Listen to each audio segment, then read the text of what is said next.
They call it the cradle of civilization, but right now, the cradle's being kicked over. At Gobekli Tepe, the world's oldest temple isn't being lost to time or sand. It's being lost to decisions, to deadlines, to stories that must not be challenged. Look closely. The dust in the air isn't ancient, it's fresh. Tracks bite the ground where unexcavated layers still sleep. Pillars older than the pyramids stand under a sky of scaffolds, boards, and promises that this is all for preservation. If that's true, why are there new cracks? Why are edges spalling? Why are sensitive areas suddenly restricted, sealed, or quietly stabilized and then never shown again? Gobekli Tepe should be the Rosetta Stone of prehistory, 12,000 years old by conservative dating. T-shaped limestone pillars in perfect circles, pure geometry in a hunter-gatherer world that supposedly couldn't plan beyond a campfire. Carvings of foxes, boars, vultures, scorpions, abstract symbols repeating across enclosures as if they were a language without an alphabet. And then there's Pillar 43, the Vulture Stone, where some see a sky map, constellations pinned to a date around the end of the Ice Age. If that is memory etched in stone, then someone wanted us to remember a catastrophe, and the knowledge needed to live through it. So why bury it? Because they did. Whoever built Gobekli Tepe entombed their masterpiece under thousands of tons of soil. Not toppled by an enemy, not eroded by millennia, intentionally buried, like a time capsule for whoever came next. We came next.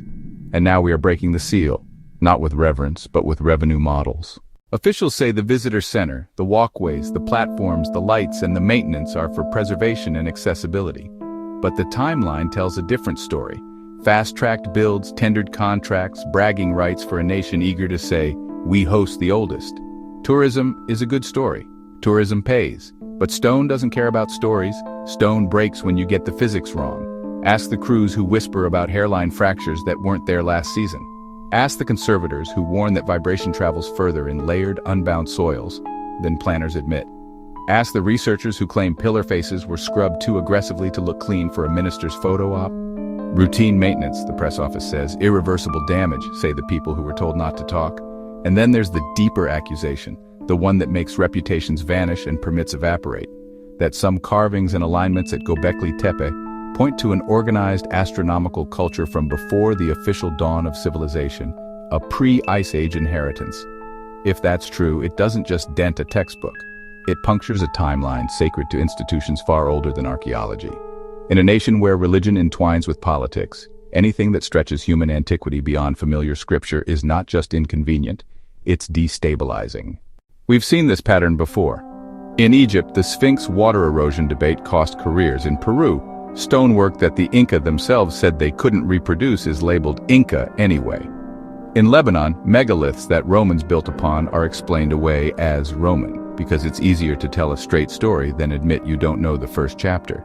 And when the chapter can't be smoothed, when a site refuses to fit, war, looting, or conservation closures have a way of intervening. Gobekli Tepe isn't alone. Drive 35 kilometers and you hit Karahan Tepe, same T-pillars, same signature, maybe older. Here the rumor mill churns. Sealed rooms with serpent reliefs, a human head sculpture with a blank, unsettling stare, and a ritual pit where something once stood that's now gone. Workers talk. Workers are told to stop talking. Access narrows. Public tours skirt the interesting edges. A few photos leak, then the narrative resets. Understudy. Understudy while construction advances. Understudy while a broader regional brand, Tas Tepeler, the Stone Hills, rolls out to the world. Understudy while the parts that challenge the story keep getting delayed, deferred, or delicately managed. Strange that the zones most likely to upend religiously tinted timelines are exactly the zones that can't be seen. And when someone does see too much, they become unreliable. Their visas don't renew, their quotes vanish from the brochure, their field notes become property of a committee whose first duty is not to the past, but to the present story. Now widen the map. Indonesia, Gunung Padang. For decades, a hill with terraces, a local curiosity. Then geophysics mapped layers, fill atop something dense and engineered. The dates came back wild, at least 10,000 years for inner construction, possibly older. The team said paleostructures. The ministry said, slow down. Funding hiccuped, permits shuffled. A conservation closure descended like a curtain. The official line, the science is contested. The unofficial whispers, deeper artifacts were lifted at night. handed to men in uniforms, inventoried off-site. Japan, Yonaguni. Divers find a staircase sunken under bright blue water, terraces, right angles, flat plains meeting in crisp corners. Nature can carve wonders, yes, but nature rarely does stairs. The government shrugs. No official excavation, no formal study with the weight it deserves. Why? Because the oldest written myths start the clock around 2,000 years. If Yonaguni predates that by millennia, the story you teach your children has to change. Lebanon, Baalbek. Roman magnificence atop something older. 3 trilithon blocks weigh more than a loaded jumbo jet. Another stone, larger still, lies half-freed in the quarry as if the earth herself resisted. Even underground, the pattern holds. In Cappadocia, entire cities like Derinkuyu and Kaimakli descend into stone. Ventilation shafts, stables, chapels, tens of thousands of people sheltering from, what? Volcanoes, armies, something falling from the sky? Their origin is foggy, their dates elastic, their significance enormous, and yet the deepest questions are politely filed under mystery, while ticket booths stay open. Look at the playbook. When a site threatens the timeline, funnel the public toward the parts that fit. Rename the rest as unsafe, unremarkable, or under conservation. If a whistleblower surfaces, attack their credentials. If their data survives, attack their motives.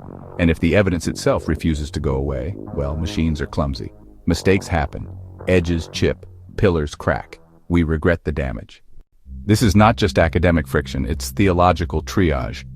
Because if Gobekli Tepe and its twins are what they look like, organized ritual architecture at the end of the Ice Age, then we didn't start from zero a few thousand years ago. We restarted. Religion is woven into law across the region. Sermons shape votes. Ministries answer to moral guardians as much as to budgets. Show a public that their ancestors built cathedrals of stone before prophets walked, and you dilute the authority of pulpits and parties alike. And then there's smuggling. Whenever excavations ramp up, artifacts disappear. Not the big pillars, obviously.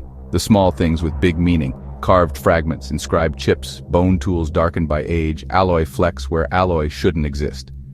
War covers a lot, too. We watched extremists swing hammers in Mosul and Palmyra, and we called it barbarism. It was. It was also cover. In the fog, crates change hands, lists go missing. Back to Turkey. People ask, if the government is so proud of Gobekli Tepe, why would they damage it? Because pride and control are cousins. If you hold the keys, you control the tours, the research, the conclusions, the credits. Listen to the language. Stabilization, conservation, environmental protection. All essential when honest. All weapons when not. A panel goes up, a tarp drapes, a report is commissioned and not released. There is another reason to erase the oldest. It collapses the distance between us and them. If a global pre-Ice Age culture once existed, then the myths we laughed off become maps. But what if those gods were simply survivors of a previous high civilization? What if they sailed coasts that are now sea floors, taught agriculture to traumatized bands rebuilding in a colder world, and left warnings in stone about cycles of fire and ice? Gobekli Tepe looks like a warning. So do the alignments at other sites. The insistence that we watch the sky, count the years, track the heavens, like our lives depend on it. Because maybe they did. I'm not asking you to believe every rumor, I'm asking you to see the pattern. Construction that moves faster than peer review, access that opens for cameras and closes for questions. Maintenance that coincidentally affects the most inconvenient stones. Ask why. At site after site, the oldest layers are either underwater, under concrete, under a temporary shelter that never comes down, or under a ban on independent imaging. So what do we do with that? We connect dots because silence is a dot. The Vulture Stone sky map is a dot. The twin site at Karahan Tepe is a dot. Gunung Padang's layered core is a dot. Yonaguni steps are a dot. And the picture looks like this. Humanity is older than the story permits. Knowledge is older than the priesthoods that claimed it. And every time we get close to remembering, someone, hurries in to tidy the evidence. At Gobekli Tepe, the tidying is happening in daylight. You can watch it on brochures. You can stand under the platform, breathe the chalk dust, and hear a guide tell you that early farmers built this by accident and then forgot, as if men who could lift 20 tons could not remember why. The oldest civilization we were never meant to find is already found. The question is whether we're allowed to understand it before it's stabilized into a safe story. So when you hear routine maintenance, ask for the lab notes. When you hear conservation, ask for the vibration study. When you hear unsafe, ask who decided and what they sealed. We're not entitled to answers, but we are responsible for the questions. The people who buried Gobekli Tepe ask the future to remember. Right now, the future is you. Look again at the dust over the pillars. That's not the wind of time, that's a choice. And if anyone tells you that's progress, remind them. The last time we forgot who we were, it took 12,000 years to dig the memory back up. Don't let them bury it twice.